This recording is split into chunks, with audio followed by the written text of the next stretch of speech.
اعوذ باللہ من الشیطان الرجیم بسم اللہ الرحمن الرحیم ربی یسر ولا تعسر وتمم بالخیر۔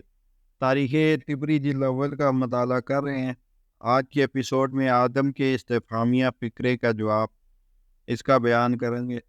آدم علیہ السلام کو جب زمین کی طرف اتارا گیا اور انہوں نے اس کی وسعت کو دیکھا اور اپنے سوا کسی کو نہ پایا تو کہنے لگے، اے میرے رب، کیا میرے علاوہ کوئی اور اس زمین کو آباد کرنے والا نہیں ہے جو آپ کی تسبیح و حمد اور بزرگی بیان کرے؟ اللہ تعالیٰ نے فرمایا، میں جلد ہی اس میں تیری اولاد کو پیدا کروں گا جو میری تسبیح و حمد و تقدیس بیان کیا کرے گی، اور اس میں ایسے گھر بناؤں گا جن کو میری یاد کے لیے بلند کیا جائے گا۔ ان گھروں سے میری صفات کی تسبیح پڑھی جائے گی اور میرے نام کا ذکر کیا جائے گا، اور ان گھروں میں سے ایک گھر کو میں بزرگی کے ساتھ خاص کروں گا اور اپنے نام کے ساتھ اس کو فضیلت دوں گا، اور اس کا نام بیت اللہ رکھوں گا، اور اس پر اپنی صفت جمال کا عکس ڈالوں گا، اور پھر میں اس گھر کے ساتھ ہی ہوں گا اور اس گھر کو قابل حرمت اور امن والا بناؤں گا۔ اس کی حرمت کی وجہ سے اس کے ارد گرد اور اس کے نیچے اوپر کی جگہ بھی قابل احترام ہوگی۔ بس جس شخص نے اس کی حرمت کا خیال رکھا وہ میرے نزدیک قابل احترام ہوگا، اور جس نے جہاں رہنے والوں کو ڈرایا تو اس نے گویا میری ذمہ داری اور امان میں خیانت کا مرتکب ہوا، اور میری حرمت والی جگہ میں خون ریزی کو جائز مباح جانا۔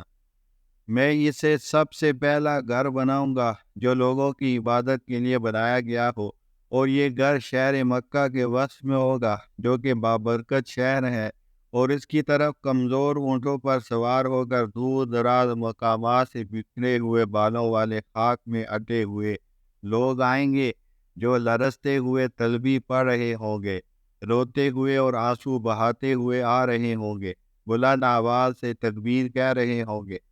بس جو شخص اس گھر کا ارادہ کرے اور مجھ سے ملاقات کے علاوہ اس کا کوئی اور مقصد نہ ہو تو بالیقین وہ میرا ملاقاتی ہے، گویا کہ وہ میری زیارت کو آیا ہے، وہ میرا مہمان بنا ہے۔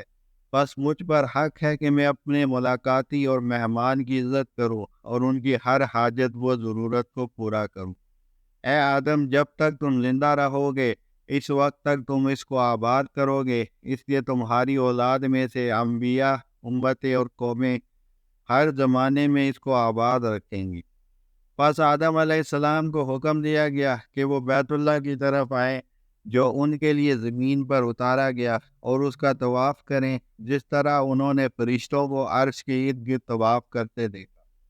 اس وقت بیت اللہ ایک قوت یاقوتی کی طرح تھا، ایک یاقوت یا موتی کی طرح تھا۔ معمر ابان سے روایت کرتے ہیں کہ بیت اللہ ایک یاقوت یا موتی کی شکل میں اتارا گیا۔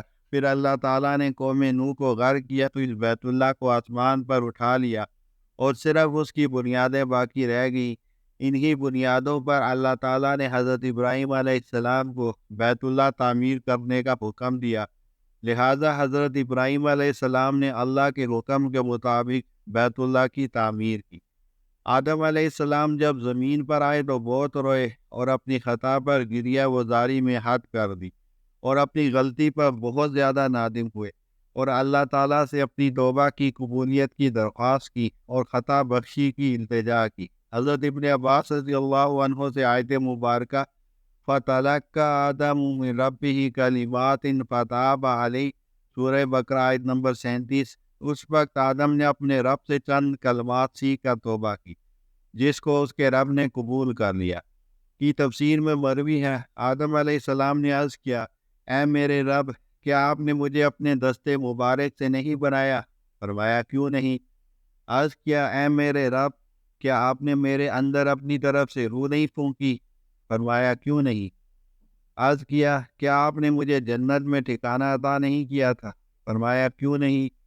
عرض کیا، اے میرے رب، کیا آپ کی رحمت آپ کے غضب پر سبقت نہیں رکھتی؟ فرمایا، کیوں نہیں؟ عرض کیا، اے میرے رب، اگر میں توبہ کر لوں اور اپنی اصلاح کر لوں تو کیا آپ مجھے جنت کی طرف لوٹا دیں گے؟ فرمایا، کیوں نہیں؟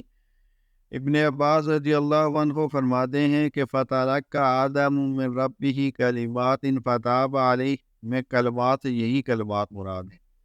قتادہ اس آیت کی تفسیر بیان کرتے ہوئے فرماتے ہیں کہ آدم علیہ السلام نے کہا، اے میرے رب، آپ کیا فرماتے ہیں کہ اگر میں توبہ کر لوں اور اپنے احوال درست کر لوں؟ فرمایا، اس وقت میں تجھے جنت میں لوٹا دوں گا۔ حسن رضی اللہ عنہ سے مروی ہے کہ آدم و حوا نے توبہ کے لیے یہ کلمات کہے، ربنا ظلمنا انفسنا وَإِن لَّمْ تَغْفِرْ لَنَا وَتَرْحَمْنَا لَنَكُونَنَّ مِنَ الْخَاسِرِينَ، سورہ بقرہ کی آیت نمبر 23۔ اے ہمارے رب، ہم نے اپنے اوپر ستم کیا، اب اگر تو نے ہم سے درگزر نہ فرمایا اور رحم نہ کیا تو یقیناً ہم تباہ ہو جائیں گے۔ وجائے سے اس آیت کی تفسیر میں مروی ہے کہ کلمات سے مراد یہی کلمات جو اس آیت میں ہیں۔ ابن عباس رضی اللہ عنہ سے مروی ہے کہ آدم علیہ السلام جب جنت سے اترے تو ان کے ساتھ حجر اسود بھی نازل ہوا، اور وہ اس وقت برف سے زیادہ سفید تھا، اور آدم و حوا فوت شدہ چیز یعنی جنت کی نعمتوں پر 100 سال تک روتے رہے اور 40 دن کچھ کھایا نہ پیا۔ 40 دن گزرنے پر کھانا پینا شروع ہوئے۔ وہ دونوں اس وقت بوز نامی پہاڑ پر تھے۔ مزید یہ کہ 100 برس سے آدم علیہ السلام نے حوا علیہ السلام سے قربت نہ کی۔ ابو یحییٰ کہتے ہیں کہ ہم مسجد حرام میں بیٹھے ہوئے تھے کہ حضرت مجاہد نے مجھے حجر اسود کی طرف اشارہ کرتے ہوئے کہا، تم اس کو دیکھ رہے ہو؟ میں نے کہا، کیا پتھر؟ انہوں نے کہا، کیا تم اسی طرح کہتے ہو؟ میں نے کہا، کیا یہ پتھر نہیں ہے؟ انہوں نے کہا، اللہ کی قسم، عبداللہ بن عباس رضی اللہ عنہ نے ہم سے بیان کیا کہ بلا شبہ وہ سفید یاقوت ہے جو آدم علیہ السلام کے ساتھ جنت سے آیا تھا، اور اس کے ساتھ اپنے آنسو پہنچتے تھے، اور جب وہ جنت سے نکلے تھے تو آنسو تھمتے ہی نہ تھے، یہاں تک کہ وہ اس کی طرف دوبارہ لوٹ گئے، اور یہ دورانیہ 2000 سال پر محیط ہے، اور اس کے بعد ابلیس ان پر کسی بھی انداز میں حاوی نہ ہو سکا۔ میں نے پوچھا، اے ابو الحجاج، پھر یہ سیاہ کیوں ہے؟ فرمایا، زمانہ جاہلیت میں حائضہ عورتیں اس کو چھوتی تھیں۔ پس آدم علیہ السلام سرزمین ہند سے نکلے، اور ان کا ارادہ اس گھر بیت اللہ کی طرف جانے کا تھا، جس کی طرف جانے کا اللہ تعالیٰ نے حکم دیا تھا۔ یہاں تک کہ وہ آئے، اس کا طواف کیا، تمام ارکان حج کو بجا لائے۔ میدان عرفات میں آدم و حوا کی ملاقات ہوئی، اور دونوں نے ایک دوسرے کو پہچان لیا۔ پھر مزدلفہ میں حضرت آدم حوا کے قریب ہوئے، اور پھر حوا کو ساتھ لے کر ہی ہند کی طرف واپس ہوئے۔ ہند واپس آ کر انہوں نے ایک غار بنایا تاکہ اس میں رہائش اختیار کریں۔ اللہ تعالیٰ نے ان کی طرف ایک فرشتہ بھیجا، اس نے انہیں وہ چیز سکھائی جو ان کی 70 پوجی اور لباس کی ضرورت پوری کرے، جبکہ بعض کے بقول یہ لباس تو ان کی اولاد کا تھا، اور خود ان کا لباس تو جنت کے وہی پتے تھے جو انہوں نے اپنے تن پر لپیٹے ہوئے تھے۔ پھر اللہ تعالیٰ نے وادی نعمان عرفات میں آدم کی پشت پر ہاتھ پھیرا، اور ان کی اولاد نکال کر ان کے سامنے چونٹیوں کی طرح پھیلا دیا، اور اسے عہد دیا اور ان کی ذات پر شہادت دی۔ فرمایا، الستُ بربکم، کیا میں تمہارا رب نہیں ہوں؟ سب نے جواب دیا، بلا، کیوں نہیں۔ اس واقعے کا قرآن مجید میں ان الفاظ میں ذکر ہے، وَإِذْ أَخَذَ رَبُّكَ مِنْ بَنِي آدَمَ مِنْ ظُهُورِهِمْ ذُرِّيَّتَهُمْ وَأَشْهَدَهُمْ عَلَىٰ أَنفُسِهِمْ أَلَسْتُ بِرَبِّكُمْ قَالُوا بَلَىٰ، سورہ اعراف آیت نمبر 172۔ اور اے نبی، لوگوں کو یاد دلاؤ وہ وقت جب کہ تمہارے رب نے بنی آدم کی پشتوں سے ان کی نسل کو نکالا تھا، اور انہیں خود ان کے اوپر گواہ بناتے ہوئے پوچھا تھا، کیا میں تمہارا رب نہیں ہوں؟ انہوں نے کہا، ضرور، آپ ہی ہمارے رب ہیں۔ ابن عباس رضی اللہ عنہ سے مروی ہے کہ نبی کریم صلی اللہ علیہ وسلم نے ارشاد فرمایا، اللہ تعالیٰ نے آدم علیہ السلام کی پشت سے پیدا ہونے والی اولاد سے وادی نعمان عرفات میں عہد لیا۔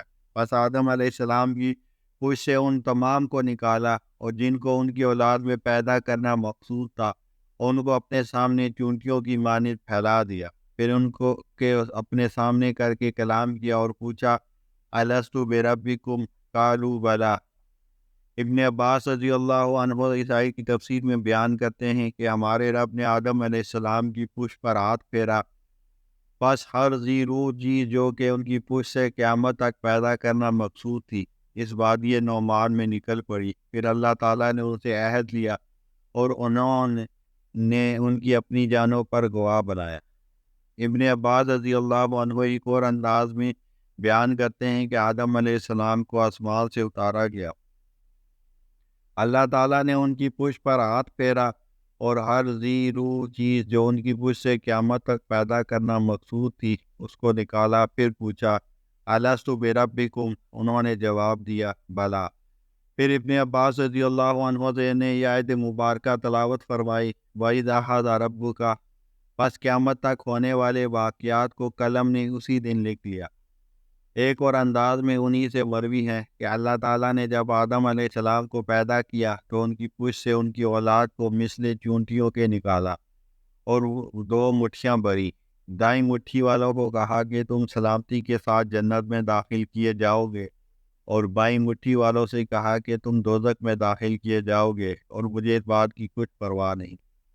حضرت عمر بن خطاب رضی اللہ عنہ سے اس آیت کی تفسیر کے بارے میں سوال کیا گیا، وَإِذَا أَخَذَ رَبُّكَ، تو انہوں نے فرمایا کہ میں نے رسول اللہ صلی اللہ علیہ وسلم سے سنا ہے کہ اللہ تعالیٰ نے آدم علیہ السلام کو پیدا فرمایا، پھر ان کی پشت پر دایاں ہاتھ پھیرا اور اس سے ان کی اولاد کو نکالا اور فرمایا کہ میں نے جنت کو ان کے لیے اور ان کو جنت کے حصول والے اعمال کرنے کے لیے بنایا ہے۔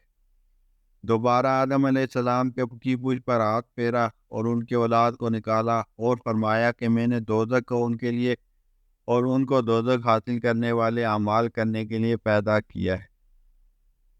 ایک آدمی نے سوال کیا، یا رسول اللہ صلی اللہ علیہ وسلم، پھر عمل کی کیا ضرورت ہے؟ فرمایا جب اللہ تعالیٰ کسی شخص کو جنت کے لیے پیدا کرتا ہے اور اس سے جنت کے حصول والے اعمال کرواتا ہے، یہاں تک کہ وہ کسی جنت والے عمل پر ہی مر جاتا ہے جس کی وجہ سے اللہ تعالیٰ اسے جنت میں داخل کر دیتا ہے، اور جب کسی کو دوزخ کے لیے پیدا کرتا ہے تو اس سے حصول دوزخ والے ہی اعمال کرواتا ہے، یہاں تک کہ وہ دوزخ والے عمل پر ہی مرتا ہے جس کی وجہ سے اللہ تعالیٰ اس کو دوزخ میں داخل کر دیتا ہے۔ بعض کہتے ہیں کہ آدم علیہ السلام کی پشت سے ان کی اولاد کو مقام وحنا پر نکالا گیا تھا، جیسا کہ ابن عباس رضی اللہ عنہ سے اسی آیت وَإِذْ أَخَذَ رَبُّكَ کی تفسیر میں مروی ہے کہ جب اللہ تعالیٰ نے آدم کو پیدا فرمایا اور مقام وحنا پر ان کی پشت پر ہاتھ پھیرا اور ان کی پشت سے ہر ذی روح کو جو قیامت تک پیدا کرنا مقصود تھی نکالا، اور پھر پوچھا الستُ بربکم، تمام نے بے ایک آواز کہا بلا۔ پس اس دن سے ہی قلم نے قیامت تک ہونے والے تمام معاملات کو لکھ لیا۔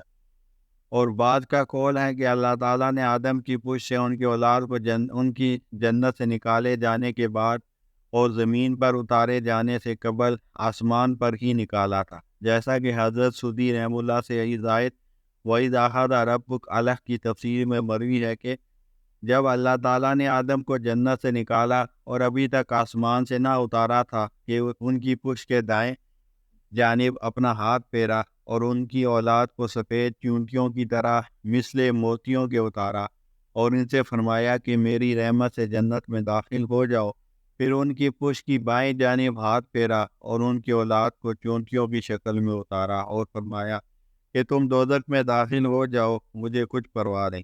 سودی نے فرمایا کہ دائیں ہاتھ والے اور بائیں ہاتھ والے کے جہاں الفاظ ہیں ان کا یہی مطلب ہے۔ پھر ان سے عہد لیا اور فرمایا الستُ بربکم، انہوں نے جواب دیا بلا۔ پس اللہ تعالیٰ نے ان کی ایک جماعت کو اطاعت گزار بنایا اور وہ تقویٰ پر قائم رہی۔ وآخر دعوانا الحمد للہ رب العالمین۔